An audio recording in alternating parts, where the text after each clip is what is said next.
তারাও কি তাহলে ক্ষমতার জন্য উন্মাদ হয়ে গেলেন? ওনারা আজকেই আসলে বিশ্ববিদ্যালয়ে নিজেদের অভ্যন্তরীণ কোন্দল, মারামারি, হাতাহাতি, নারী ওনাদের সহযোদ্ধাদের উপর হামলা এবং মেডিকেলও গিয়েছে অনেকেই শুনেছি। কমিটি হচ্ছে বৈষম্য বিরোধী আন্দোলনের রাস্তা আটকায় রাখতেছে। এটার সাথে তো রাস্তা আটকানোর কোনো সম্পর্ক নাই।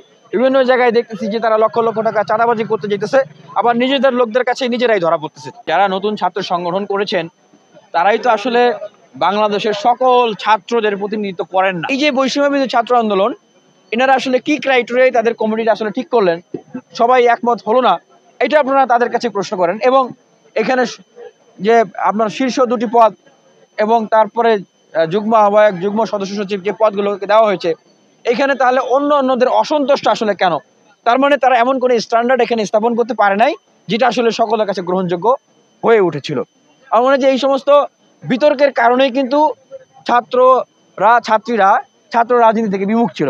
ছাত্র এবং বিভিন্ন বিশ্ববিদ্যালয়, কলেজের, প্রাইভেট, জাতীয় বিশ্ববিদ্যালয়, পাবলিক বিশ্ববিদ্যালয়, মেডিকেল কলেজ, প্রযুক্তি বিশ্ববিদ্যালয়, তারা অনেকটা রাজনীতি বিমুখ ছিল বা তারা অনেকটা জিম্মি ছিল এই পেশি শক্তি নির্ভর সিন্ডিকেট ভিত্তিক ছাত্র সংগঠনগুলোর এই সিস্টেমের কাছে।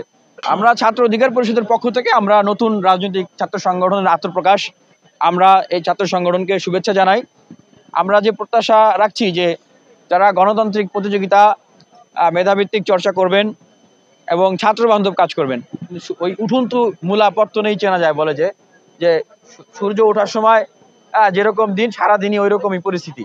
ওনারা আজকেই আসলে বিশ্ববিদ্যালয়ে নিজেদের অভ্যন্তরীণ কোন্দল, মারামারি, হাতাহাতি, নারী ওনাদের সহযোদ্ধাদের উপর হামলা এবং মেডিকেলও গিয়েছে অনেকেই শুনেছি, যে ধরনের ঘটনা শুনলাম।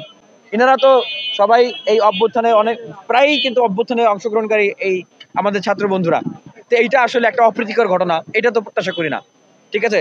কারণ এই ছাত্র বন্ধুরা তারাই কিন্তু বলতেন বা বলে আসতেছেন যে আমরা এমন ছাত্র রাজনীতি উপহার দিতে চাই যেটা শিক্ষার্থী বান্ধব, আমরা একটা পরিবর্তিত ছাত্র রাজনীতি উপহার দিতে চাই, আমরা রেজির ভিত্তিহীন ছাত্র রাজনীতি উপহার দিতে চাই। কিন্তু বাস্তবে তো পুরোটাই উল্টা।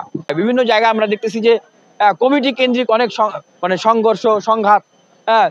কমিটি হচ্ছে বৈষম্য বিরোধী আন্দোলনের রাস্তা আটকায় রাখতেছে। এটার সাথে তো রাস্তা আটকানোর কোনো সম্পর্ক নাই। বিভিন্ন জায়গায় দেখতেছি যে তারা লক্ষ লক্ষ টাকা চাঁদাবাজি করতে যেতেছে, আবার নিজেদের লোকদের কাছে নিজেরাই ধরা পড়তেছে। তো এই ধরনের কর্মকাণ্ড তো আমরা চাই না। আর কথা ছিল যে বৈষম্য বিরোধী প্ল্যাটফর্মকে ব্যবহার করে রাজনীতি করা যাবে না, রাজনীতি করা হবে না। এই কমিটমেন্টটা তো তারা ব্রেক করলেন। এটা এখন মানুষ বলতেছে যে ভাই, আপনারা ভবিষ্যতে বাংলাদেশে রাজনীতি করবেন, আপনারা নেতা হবেন, আমরা আপনাদেরকে চাই। আমরাও বলছি যে আমরা এই তরুণ নেতৃবৃন্দ, এই রিসোর্স, তারা দেশের সম্পদ। আমরা মনে করি যারা আমরা আন্দোলন, আমরা সবাই দেশের সম্পদ। এই সম্পদগুলো বিনষ্ট না হয়ে যাক। কিন্তু এইভাবে করে এই কার্যক্রমগুলো পরিচালনা করলে মানুষের কাছে তো প্রশ্নবিদ্ধ হবেন এবং ঐতিহাসিকভাবে কিন্তু আপনারা দায়বদ্ধ হবেন। সে জায়গা থেকে প্রত্যাশা রাখি যে ওনাদের সামনের দিনের যে প্রশ্নগুলো ওনাদেরকে ফেস করতে হবে। অনেকেই বলছেন যে কিংস পার্টি, কারণ এই যে ছাত্র অধিকার পরিষদের সাবেক নেতারা যারা ছাত্র শক্তি গঠন করেছেন, তাদের অনেকেই এখন উপদেষ্টা আছেন। তাদের কিন্তু ম্যাক্সিমাম দিয়েই কিন্তু এই কমিটিটা গঠিত হয়েছে, আজকে যেটা হইলো। তো এখন তাদের কিছু ছাত্র অংশীজন তো এখন উপদেষ্টা আছেন, তাহলে তারা তো এখন পাওয়ার পার্টি না।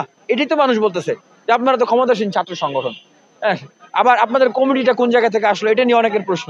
কারণ নিজেদের ভিতরে আপনারা মারামারি করতেছেন, এমন কোনো স্ট্যান্ডার্ড তৈরি করতে পারেন নাই যে সবাই মেনে নিচ্ছে। প্রাইভেটের শিক্ষার্থীরা এবং অন্যান্যরা বিভিন্ন গ্রুপ মিলে যে গ্যাঞ্জামটা হলো, তাহলে এই প্রশ্নগুলোর উত্তর তো মানুষকে দিতে হবে।